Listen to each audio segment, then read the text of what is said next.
നമ്മൾ അവനെ സ്കൂളിൽ നിന്നൊക്കെ കൊണ്ടുവന്നതിന് ശേഷം നേരെ നമ്മൾ ഫുഡ് കഴിക്കാനായിട്ടാ പോയത്. എനിക്ക് കുറേ ദിവസമായിട്ട് ശ്രീലക്ഷ്മി ഹോട്ടലിലത്തെ സദ്യ കഴിക്കാൻ വേണ്ടി തോന്നുന്നുണ്ടായിരുന്നു കേട്ടോ. പക്ഷേ ഗായ്സ് സട്ട ഫ്ലോപ്പായിരുന്നു. എനിക്ക് ഭയങ്കരമായിട്ടൊന്നും ഇഷ്ടപ്പെട്ടില്ല. എന്നാലും ജസ്റ്റ് വിശപ്പിന്റെ ഒരു ഇതുകൊണ്ട് ഞാൻ കഴിച്ചു എന്നേ ഉള്ളൂ കേട്ടോ.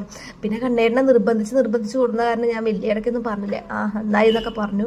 പക്ഷെ അവന് മനസ്സിലായോ പറയും, സദ്യ കണ്ടപ്പോൾ എനിക്ക് മനസ്സിലായി വലിയ ഗുമ്മൊന്നും ഇല്ല എന്നിട്ട്. അതൊക്കെ വെറുതെ കേട്ടോ, അവന് സദ്യയെക്കുറിച്ചൊന്നും അറിയില്ല ഗൈസ്. അപ്പൊ അതാ ഞങ്ങൾ ഇതാ ഫുഡൊക്കെ കഴിച്ചു. അക്കൂന് സദ്യ ഒന്നും വേണ്ടാന്ന് പറഞ്ഞിട്ടോ. പിന്നെ ഡാഡിയും മോനും വേറെന്താ ഫ്രൈഡ് റൈസ് എന്തോ ഓർഡർ ചെയ്തു. പക്ഷെ അവർക്ക് അതൊന്നും ഇഷ്ടമായില്ല. കാരണം അതിൽ എഗ് ഇടാതെ ഞങ്ങൾ ഗുരുവായൂർ പോവാണ് ഇത് കഴിഞ്ഞിട്ട്. അപ്പൊ നേരെ വെജിറ്റേറിയൻ ഹോട്ടലിലാണ് കയറിയത് കേട്ടോ. അപ്പൊ അത് കഴിഞ്ഞ് ഞങ്ങൾ വീട്ടിൽ വന്ന് കുളിച്ച് റെഡിയായി. കുറെ ടൈം എടുത്തു കേട്ടോ ഗൈസ്. പിന്നെ വീഡിയോ ഒന്നും എടുക്കാൻ പറ്റില്ല, കറണ്ട് ഒന്നും ഉണ്ടായിരുന്നില്ല. അങ്ങനെ വീഡിയോ ഒക്കെ എടുത്ത് ഞങ്ങൾ ഇതാ ഗുരുവായൂർ പോവാട്ടോ. ഈ 2 ചെക്കന്മാരെ കൊണ്ട് ഗുരുവായൂർ പോവാന്ന് വെച്ചാൽ ഭയങ്കര ബുദ്ധിമുട്ടുള്ള കാര്യമാണ്.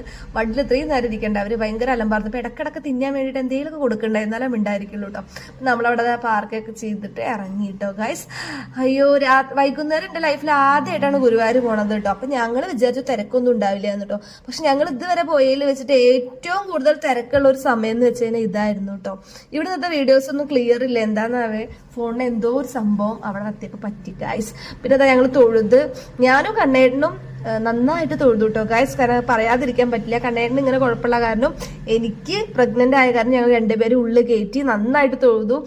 സ്പെഷ്യൽ പ്രൊട്ടക്ഷൻ ആയിരുന്നു കേട്ടോ ഗൈസ്. അത് നമുക്ക് എന്താ പറഞ്ഞറിയിക്കാൻ പറ്റാത്ത ഹാപ്പി ഉണ്ട്. നമ്മൾ നേരെ മുന്നിൽ നിന്നിട്ട് തന്നെ ഗുരുവായൂരപ്പൻ നന്നായി കണ്ടു. പക്ഷെ ഇവർക്കൊന്നും കാണാൻ പറ്റില്ല. അതിന്റെ ഒരു വിഷമം ഉണ്ടായിരുന്നു കേട്ടോ. ഞങ്ങൾ കണ്ടുല്ലോ എന്നുള്ളൊരു സമാധാനത്തിൽ ഇതായിട്ട് അക്കൂന് നടക്കാനേ മടിയായിരുന്നു. അമ്മച്ചെടുക്ക് പറഞ്ഞ് നടക്കുന്നതായിരുന്നു കേട്ടോ.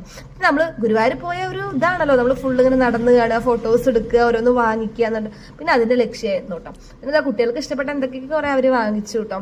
പിന്നെ കണ്ണേട്ടന് ഇഷ്ടപ്പെട്ട കുറെ കാര്യങ്ങളും കണ്ണേട്ടൻ വാങ്ങിച്ചു ഗായ്സ്. ഇവിടെ വന്നു കഴിഞ്ഞാൽ നമ്മൾ എന്തൊക്കെ ഉണ്ടെങ്കിലും പിന്നെയും വാങ്ങിട്ടോ. എനിക്ക് വേണ്ടിയിട്ട് ആകെ ഒരു തലേണേ വാങ്ങിച്ചുള്ളൂ കേട്ടോ. അങ്ങനെ ഞാൻ വീട്ടിൽ വന്നതിൻ്റെ ശേഷം അതിൽ ഒരുപാട് പഞ്ഞിയൊക്കെ നിറച്ചിട്ടോ യൂസ് ചെയ്ത് ഗൈസ്.